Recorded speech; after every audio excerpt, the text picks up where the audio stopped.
निर्यात बंदीवर चर्चा करा, शेतकऱ्यांच्या कर्जमाफीवर चर्चा करा, पण या केंद्र सरकारला शेतकऱ्यांच्या प्रश्नावर चर्चा करायची नाही. शेतकऱ्यांचे प्रश्न मांडले का या केंद्र सरकारला हा गदारोळ वाटतो आणि आमचं निलंबन केलंय. तर हे केंद्र सरकार संसदेत आमचा आवाज दडपण्याचा प्रयत्न करत असेल, दडपशाही करत असेल, तर रस्त्यावर येऊन आपल्या सर्वसामान्य शेतकरी बांधवाचा आवाज या सरकारच्या कानापर्यंत पोहोचवण्यासाठी हा आपला शेतकरी आक्रोश मोर्चा आहे. ज्या प्रमुख मागण्या आहेत, जे सातत्यानं शेतकरी विरोधी धोरणं केंद्र सरकार राबवतंय, यामध्ये कांद्याची निर्यात बंदी 4 पैसे मिळायची वेळ आली, लगेच निर्यात बंदी केली.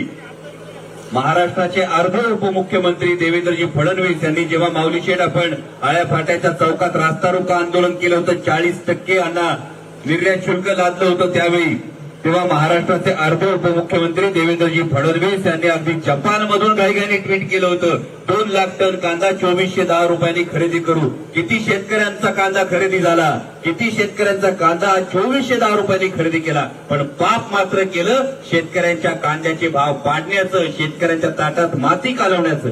आता सुद्धा जेव्हा कांद्याला भाव मिळण्याची आशा निर्माण झाली, तेव्हा घाईघाईने केंद्र सरकारने निर्यात बंदी लादली. जी कांदा उत्पादक शेतकऱ्यांची परिस्थिती, ती सोयाबीन उत्पादक शेतकऱ्यांची, मागे टमाट्याला जरा भाव मिळायला लागले तर घाईघाईने नेपाळहून टोमॅटो आयात केला, कापसाला भाव मिळायला लागले ऑस्ट्रेलियावरून कापूस आयात केला. म्हणजे या केंद्र सरकारचं प्रत्येक धोरण हे शेतकरी विरोधी आहे. इतकं कशाला, आमची खतं औषधाची जी पुरवठा करतात या पुरवठादारांना आता नवीन नियम लागू केलाय.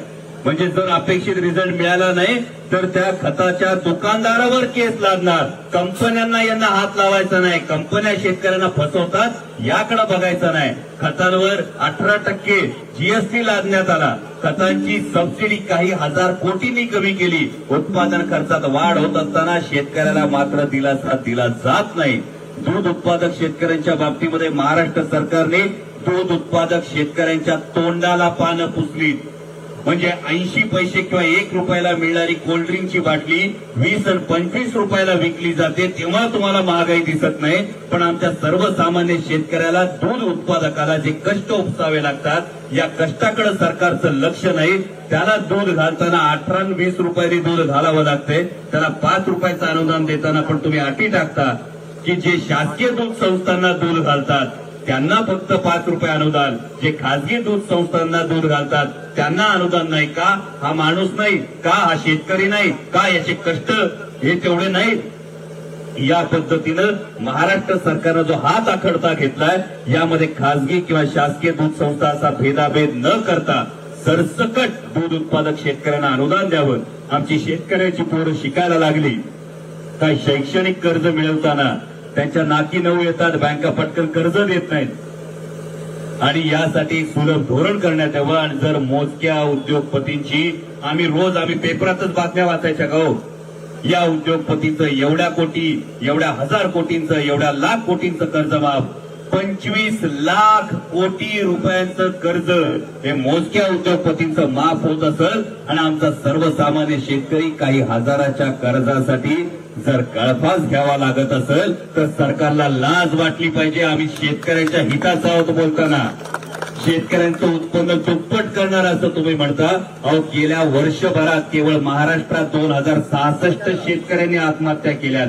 या शेतकऱ्यांचा आवाज पोहोचवण्यासाठी हा आक्रोश मोर्चा आहे. माझी आपणा सर्व माध्यमांना विनंती आहे की इतर कोणत्याही गोष्टींकडे कोणी काही विधानं करेल, कोणी काही टीका करेल, माझं त्या सगळ्यांना हात जोडून म्हणणं आहे की तुम्ही सगळे मोठे आहात, पण तुमचा मोठेपणा जर तुम्ही आमच्या शेतकऱ्यांचे प्रश्न सोडवले तर दिसेल, नाहीतर हा शेतकऱ्यांचा आवाज तुमच्या कानफळा बसवल्याशिवाय राहणार नाही. कारण छत्रपती शिवाजी महाराजांच्या जन्मस्थळावरून सुरुवात केली आणि छत्रपतींनी शिकवण दिली होती, शेतकऱ्याच्या भाजीच्या देठाला हात लागू देऊ नका.